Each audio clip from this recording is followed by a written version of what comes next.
Pompe et clapet. Le poste de pompage, bien, il y a l'alimentation principale. Donc, on l'a vu tantôt, plugué dans une prise de courant alternatif. On a l'alimentation secondaire, génératrice, batterie 12 volts ou des pompes à l'eau. Les conduites de refoulement, c'est la conduite qui relie le poste de pompage, peut-être amène la pompe ici, qui relie la pompe à cette conduite-là. Je vais juste lui montrer c'est où. Donc, c'est... OK, il est temps que je finisse parce que mon pointeur, il est revenu. Fait que vous avez la conduite de refoulement qui est branchée à votre pompe. C'est sûr qu'il y a beaucoup de quincaillerie dans ce puits-là. Donc, dans ce cas-là, j'ai 2 conduites. Ça veut dire que j'ai 2 pompes. J'ai plein de fils, des fils électriques, etc.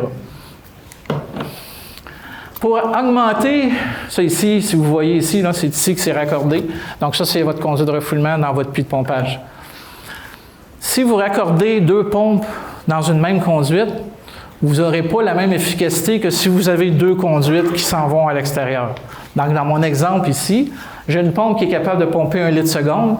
J'en ai une autre qui est capable de pomper 1 litre seconde. Lorsque les deux tuyaux sont raccordés ensemble, on va sortir 1,6 litres seconde. On ne sortira pas l'équation mathématique 1 plus 1 égale 2.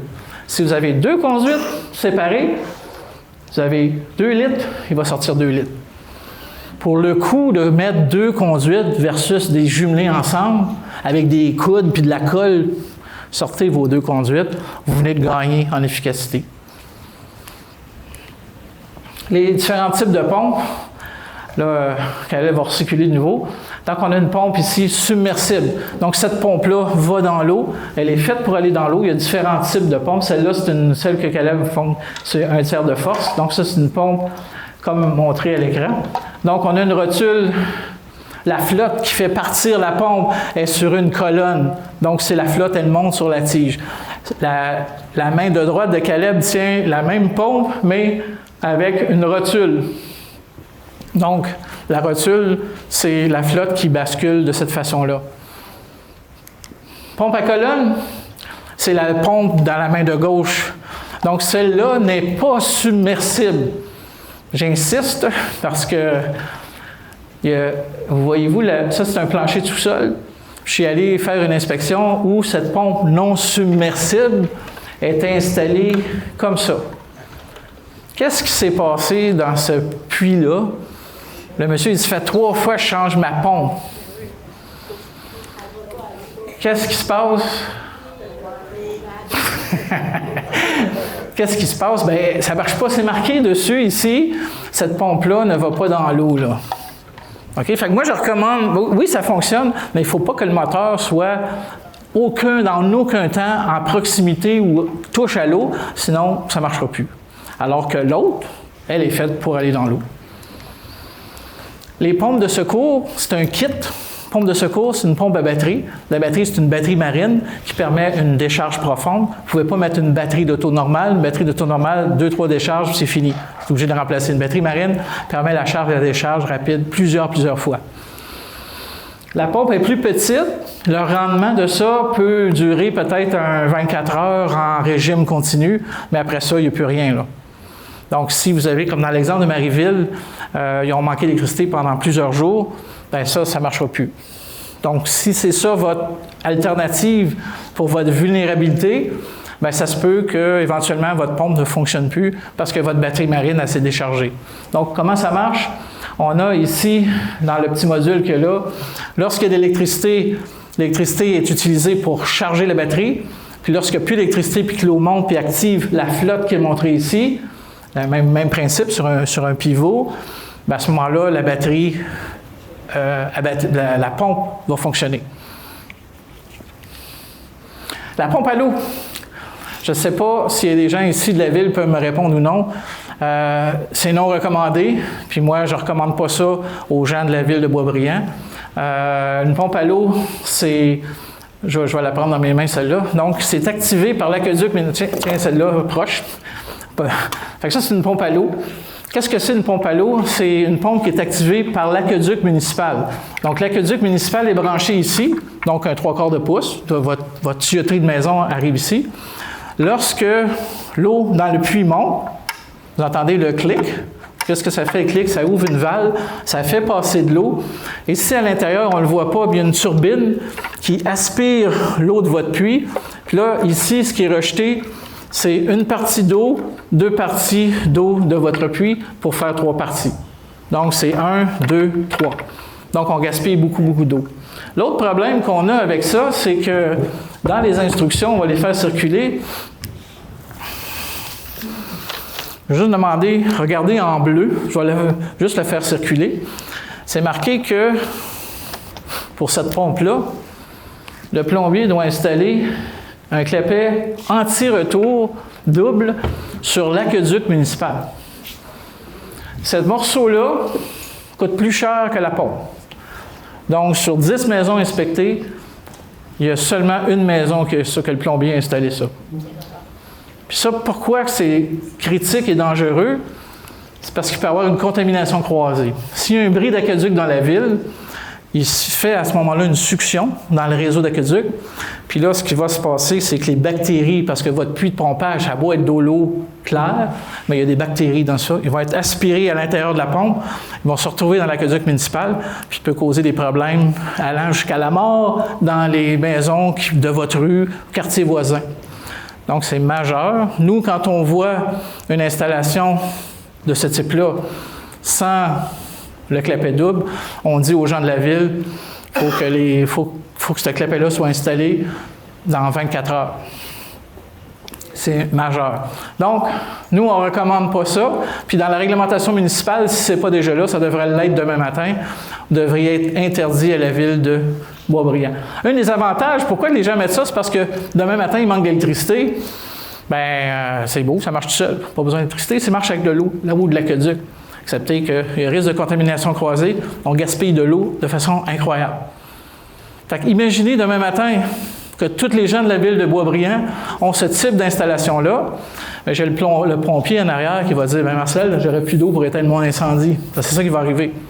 Si lui a un incendie au même moment où il manque d'électricité puis que tout le monde pompe de façon atroce avec ça, on va jeter le réseau d'aqueduc à terre puis lui, bien, il va être obligé d'aller chez le voisin avec la chaudière. Les clapets, on va présenter rapidement les types de clapets. On a du conventionnel, fait que on va en montrer différents modèles que Caleb va vous montrer. Conventionnel, bon, c'est très simple, c'est une porte qui pivote. À l'intérieur de ça, on se retrouve avec un gasket. Donc, ça, c'est en temps normal, ça, c'est lors d'un refoulement. Passage intégral, ça, c'est les modèles, c'est l'autre modèle qui est ici. C'est là, il est un peu plus gros. Hop. Caleb va passer après. Celui-là, il est normalement ouvert. Donc, celui-là, comme je dis, on va les avoir en avant aussi. Donc, lui, il est toujours ouvert. Lui, la magie de celui-là, c'est le passage intégral, c'est de permettre dans du réseau. On ne va pas installer celui-là dans du réseau neuf, on va installer ça plutôt dans une maison existante. Puis on va lui dire « Attends une minute, moi, on va tout installer ça, ça va coûter 50$, je vais te mettre une affaire de même. » Ça, là, éloignez-vous de ce genre de commentaires-là, puis allez vers quelqu'un d'autre. Ça, c'est pas bon. C'est pas bon. Je vais vous l'expliquer pourquoi. Puis, souvent, on va mettre ça, puis le jour 1 qu'on l'installe, il n'est pas conforme le jour 1 qu'on l'installe, puis je vais vous l'expliquer pourquoi. Donc, ça ici, le passage intégral, par titre d'exemple, à Saint-Eustache, la municipalité va citer, le passage intégral est interdit. À compression, ça ici, on va retrouver souvent celui-là à l'intérieur d'un drain de plancher. Il coûte peut-être 20, 30, 40 $. Il n'est pas cher, on met ça dans un drain de plancher. Donc, ça, c'est pour un drain de plancher, c'est un clapet anti-retour. Ça, c'est pour l'égout sanitaire. Encore une fois, Caleb va le passer. Donc, vous voyez une flotte. Donc, quand l'eau monte, celui-là est fermé. La compression, moi non plus, je ne le recommande pas. Il y a plein de pièces mécaniques.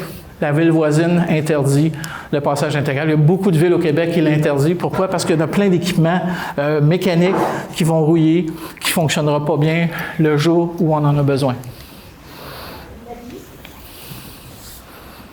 Est-ce une question? Non?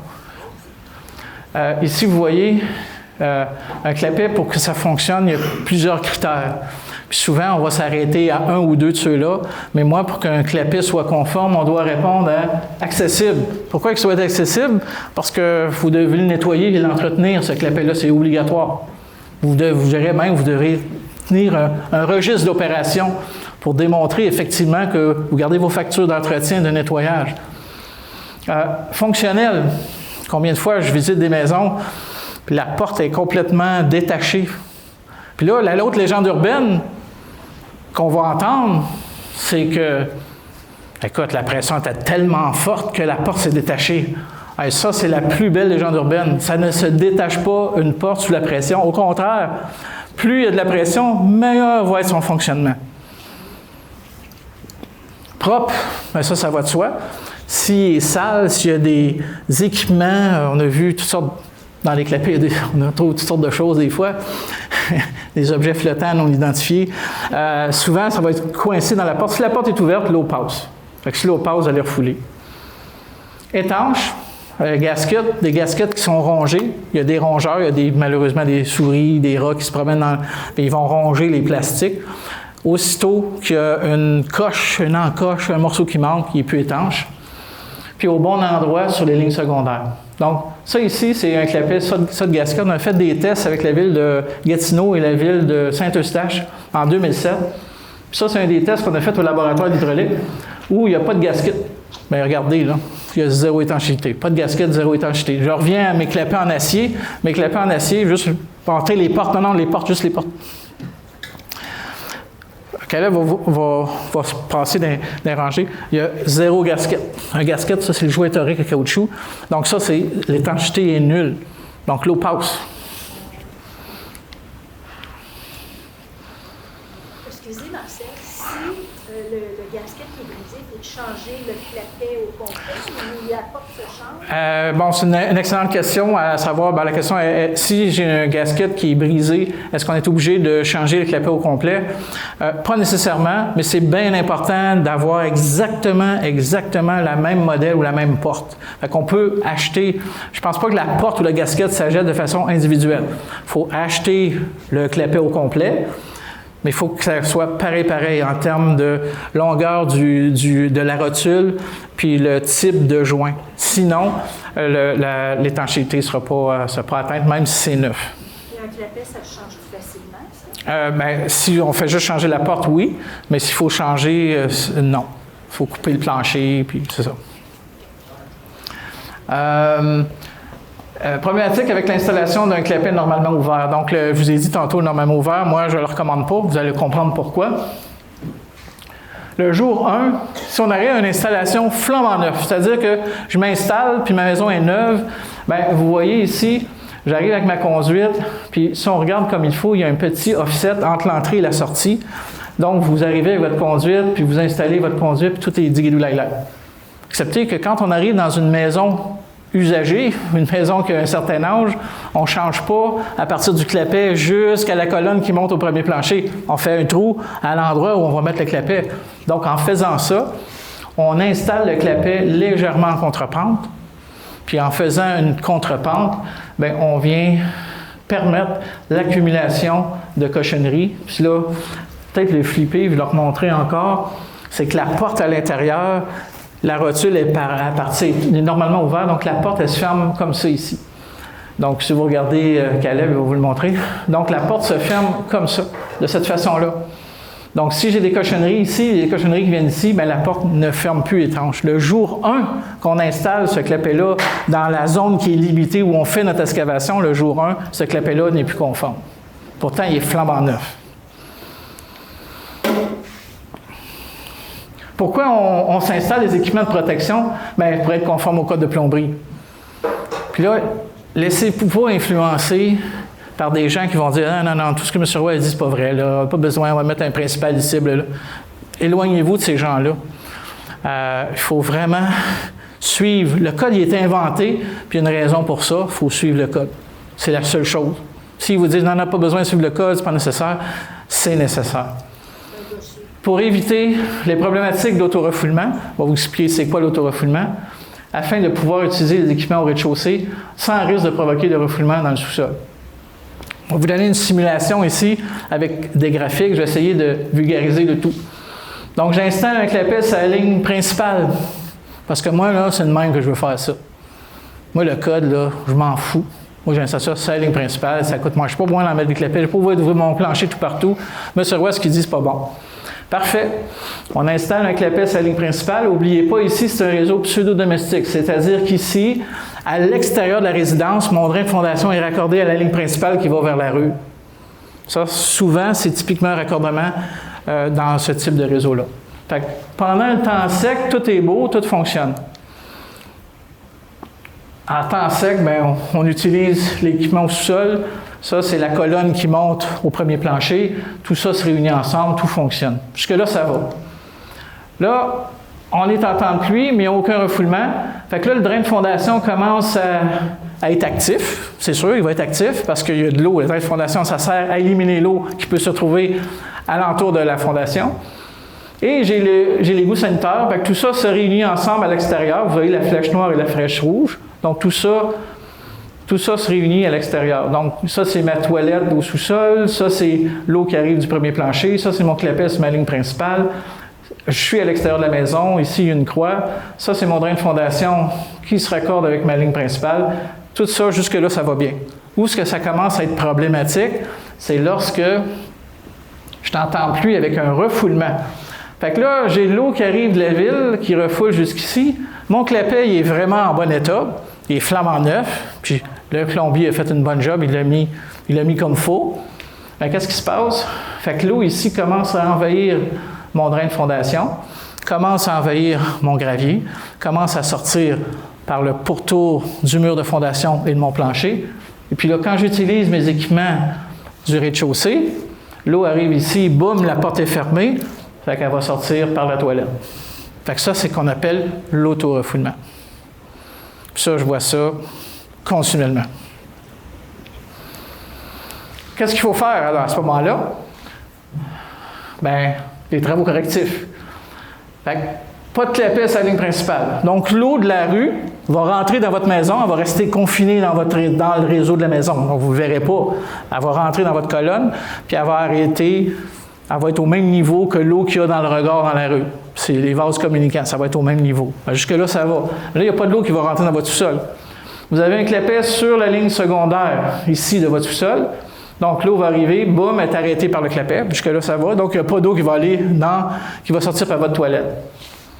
L'eau de votre drain français, bien, elle va s'en aller à quelque part parce que moi, j'ai plus de raccordement extérieur.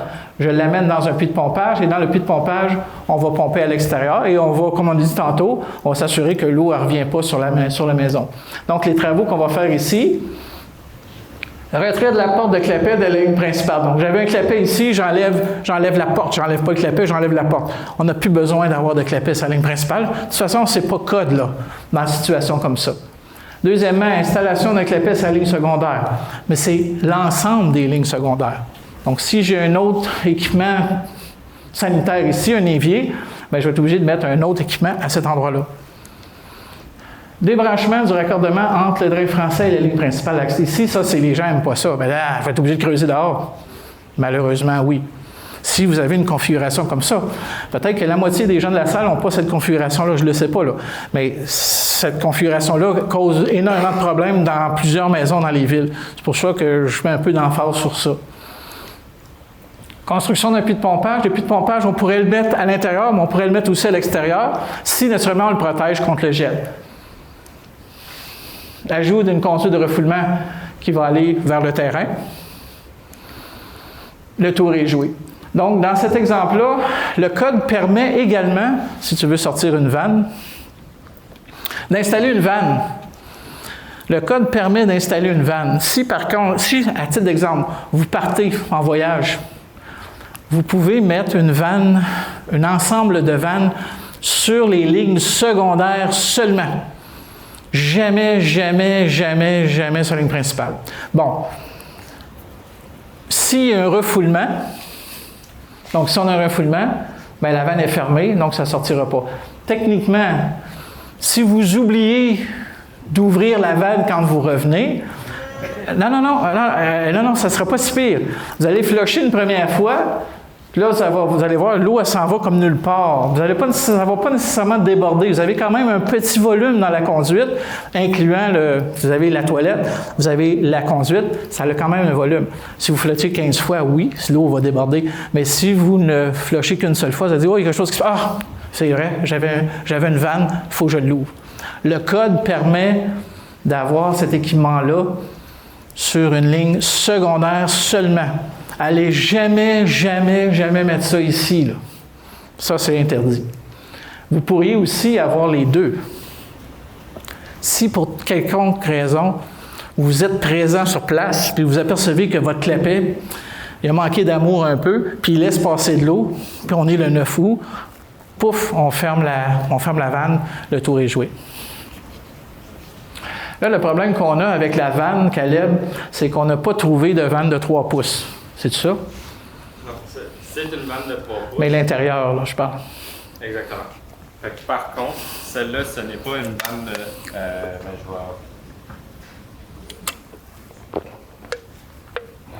There you go. OK, le problème qu'on a avec celle-là, faites attention, l'intérieur, il faut qu'il soit 3 pouces. Là, en ce moment, nous, c'est 3 pouces extérieur. Fait que celle-là pourrait s'installer sur une 2 pouces ou 2 pouces et demi, mais pas sur une 3 pouces. Puis je pense qu'on n'a pas trouvé 3 pouces intérieur. Ça se peut-tu? Exactement. On cherche encore. Le diamètre intérieur de la vanne comme tel que vous voyez n'est pas 3 pouces. C'est ça. Fait que pour une toilette, ça prend 3 pouces. Fait qu'on veut juste vous le dire, on ne l'a pas trouvé encore, mais le code permet l'installation d'une vanne sur chacune des lignes secondaires. Mais n'oubliez pas, ça c'est physiquement, là, vous devez aller fermer physiquement la vanne et vous devez les ouvrir éventuellement. C'est presque fini, là. Découragez-vous pas. Ça s'achève. Donc, les problématiques qu'on a observées, quand on a fait à peu près au-dessus de 3000 inspections un peu partout au Québec. On voit de tout. Sur 10 maisons inspectées, il y en a 9 non conformes. Ça vous donne une idée de la problématique. Faites attention, par contre, souvent, on va dans des maisons un peu plus vieilles. Quand je dis un peu plus vieilles, c'est peut-être des maisons certainement des années 50, des années 60, 70, 80 en montant, on commence à être plus conforme. C'est plus plus âgés, mettons en bas de 2000, en bas de 80, excusez-moi, en bas de 80, seulement là, c'est là qu'on trouve beaucoup de n'importe quoi. C'est du bric-à-brac, c'est du fignolage de dernière minute, c'est pas savoir qu'est-ce qu'il faut faire, c'est mon oncle qui l'a fait, en tout cas, il y a de tout, là. Donc, sur 10 maisons, 9 sont non conformes, c'est abominable. C'est vraiment une problématique. Donc, ce qu'on a observé, des clapets en acier. Les clapets en acier, bien ça, c'est un rapport d'un plombier qui dit, bien écoute, ce clapet-là, il est là, mais il faut qu'il soit remplacé. Comme je dis, vous lirez ça à tête reposée sur Internet. Des clapets, des portes débarquées. La porte débarquée de son socle. Ça ne débarque pas une porte de son socle à cause de la pression. Faites-vous pas dire ça par votre plombier. C'est que ça a été mal installé lors du nettoyage. Ils n'ont pas fait attention, ils ne l'ont pas accroché. Il y a 2 types de socles. Il y a des socles où on dépose la porte sur une penture, puis cette porte-là, elle est lousse, mais quand on vient mettre le couvercle sur le dessus, la porte, elle ne peut pas sortir, c'est le couvercle qui agit comme un lock. Par contre, si tu ne le mets pas comme il faut, bien, c'est sûr qu'elle va elle va débarquer. J'espère qu'elle ne débarquera pas, là. Vas-y, donne-toi, là.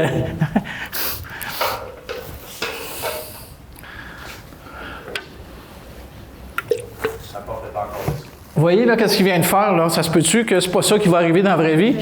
Bon, OK, ça ne débarque pas une porte de son socle. OK, ça ne débarque pas. Ça a été mal réinstallé lorsque le plombier a fait l'inspection, lorsque vous avez fait l'inspection, lorsque vous avez fait le nettoyage, ça n'existe pas. Mais ça, j'en vois souvent. Puis ce qui est le fun, c'est quand la personne est en haut de notre épaule, on est en train de le dévisser, puis là, on s'aperçoit que c'est ça. Parce que si la personne n'est pas là, puis on dit ça à la personne, elle va dire, ben là, c'est toi qui l'as... Non, regarde. OK. Fait que ça arrive souvent. Si je le présente, c'est parce que ça arrive souvent.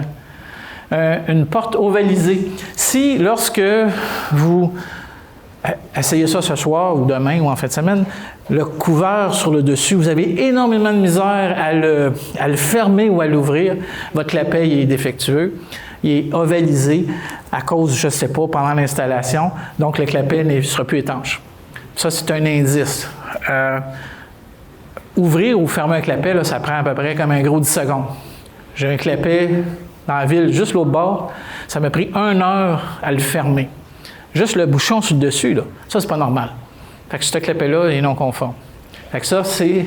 Là, naturellement, j'exagère le look, là, le graphique, ça n'a pas l'air de ça. Ça a l'air complètement étanche, mais ça ne l'est plus. Le clapet n'est plus étanche. Ça prend 1 heure à essayer de mettre le bouchon sur le filet. Ça ne marche pas. Ce clapet, il est comme ovalisé, puis il n'est plus étanche. Les regards de nettoyage. As-tu le couvert sur ça? On n'a pas le couvert, hein? Non, pas le couvert. Ça ici montre où ça va. Qu'est-ce que Caleb tient dans les mains, c'est le regard installé sur... Ça, c'est installé sur le dessus du clapet, comme ça. C'est pas collé. C'est strictement pour permettre que le gravier n'ait pas s'installer sur le dessus du bouchon, tout simplement. Ça n'a aucune capacité hydraulique de quoi que ce soit. Fait qu'il y en a, ce qu'ils font, c'est qu'ils mettent ça... On va faire la démonstration. Donc, il met le couvercle, il met le regard sanitaire, le regard du clapet, excusez-moi, dessus. Et puis, il a de la misère à le mettre, là, mais à cette heure ici, c'est normal. Et puis, à l'intérieur, on n'a pas mis le bouchon. Il n'a pas mis le bouchon vissé. Il ne l'a pas mis. On a juste un cap ici. C'est un cap qui est déposé. Ça n'a aucune capacité structurale. Donc, qu'est-ce qui se passe? C'est que l'eau, va lever le cap, puis là, on a un refoulement. Ça, si je le présente, c'est parce que je l'ai vu souvent. Il faut, même si on met ça, il faut venir mettre le bouchon ici, là. Le bouchon ici, là, lui, il a une résistance. Ça n'a pas de résistance, là. Ça a une résistance d'un raisin, là. Tu mets un raisin dessus, puis oups, tu sais que ça va lever, là. Si c'est un bouchon qui est complètement dans le béton, pas capable de visser, donc ça veut dire que, puis dans ce cas-là, c'est une poursuite de 80 000 $ contre la ville, puis on a démontré que le bouchon n'était pas vissé correctement. Donc ça s'est arrêté là. Puis le bouchon a levé la pression était tellement forte que le bouchon a revolé l'autre bord. Je dis, oh wow! Puis c'est vrai que le bouchon, mais j'ai pas été capable de remettre le bouchon. Il y avait du béton dans le filet. Un bouchon, pour qu'il explose, il faut qu'il soit dévissé à 98 %. Là, il va exploser. Donc, c'est non conforme. C'est toutes des petites affaires. Quand on regarde les vulnérabilités, il faut toutes les regarder de cette façon-là. Ici, vous voyez que les filets sont tout croches, sont tous pétés. Ça aussi, c'est non étanche. Un bouchon fileté sans gasket. Caleb va vous montrer de quoi ça a l'air. Donc, c'est un dossier technique légal qu'on a eu. Donc, il n'y avait pas le gasket qu'il y a entre les deux. Il va falloir que tu te promènes parce qu'on ne le voit pas, là. Donc, ça ici, c'est un bouchon des années 80, ça, en passant, mais il n'y a plus de gasket, fait que ça a 0 étanchéité. Puis pour mettre l'étanchéité, ce que le client a fait, c'est qu'il a mis du caulking. Mais du caulking, ça a la résistance d'un raisin, là, ça a 0 résistance. Fait que ça va exploser. Un test cap. On voit ça souvent lorsque vous faites de la plomberie, vous décidez d'avoir, on voit ça souvent dans les maisons neuves, un test cap en caoutchouc comme ça, qui est mis au bout d'un tuyau. Parce qu'éventuellement, vous allez faire une salle de bain dans le sous-sol. Mais là, éventuellement, la salle de bain dans le sous-sol finit que ça fait 5 ans, 10 ans que vous êtes là, puis il n'y a jamais de salle de bain. Ça, c'est la résistance d'un raisin sec. Ça ne résiste absolument pas. Si, pour une raison quelconque, vous ne souhaitez pas installer votre salle de bain immédiatement, 2-3 semaines après que la maison est construite, vous coupez ça, puis vous venez mettre un bouchon ABS collé. Ça ici, c'est un dossier que j'ai fait où le bouchon a éclaté dans un réseau sanitaire, puis il y a des affaires que je nommerai pas qui étaient collées sur le plafond suspendu. Alors, les inspections que je fais, c'est pas toujours drôle, là. Alors ça n'a pas de résistance, fait que ça, c'est non conforme. Un squeeze-in, ça, en passant, un plombier a dit que tout était conforme. Ce clapet-là, il est conforme selon les plombiers. Il manque 3 vis sur 4. Ça, c'est un squeeze-in, c'est la compression. C'est lorsqu'on visse Les vis ensemble, ce que ça fait, c'est que ça écrase le caoutchouc. C'est ça qui fait en sorte que ça ne va pas sortir de son tuyau. Puis ça va assurer l'étanchéité. Il manque 3 vis sur 4. Puis la vis qui reste, on n'est pas capable de jouer avec. Ça, c'était conforme, ça, là, le plombier. C'était absolument pas conforme. Ça a zéro résistance. Tu mets de l'eau en arrière, puis l'eau est sortie. En passant, on a un système... On ne l'a pas amené, on l'a à l'intérieur pour notre formation demain. On a un système de tuyauterie où on met de l'eau, puis on met à l'épreuve les différents équipements qu'on reçoit de nos clients pour voir si effectivement c'est des légendes urbaines ou si ça fonctionne ou ça ne fonctionne pas. Au niveau maintenant, lorsqu'on est un fabricant de clapets, IPEX, Beau, qui sont des fabricants de clapets, on doit répondre à la norme BNQ ici qui est marquée.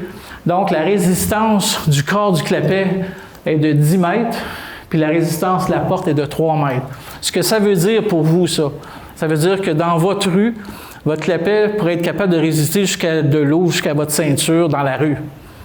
Donc, les clapets sont capables en masse de résister avec ce que vous avez connu lors du passage de débit le 9 août 2024. Ça vous donne une idée des dimensions. 1,8 mètres, 3 mètres, 10 mètres, qu'est-ce que ça peut représenter sur un graphique comme celui-là.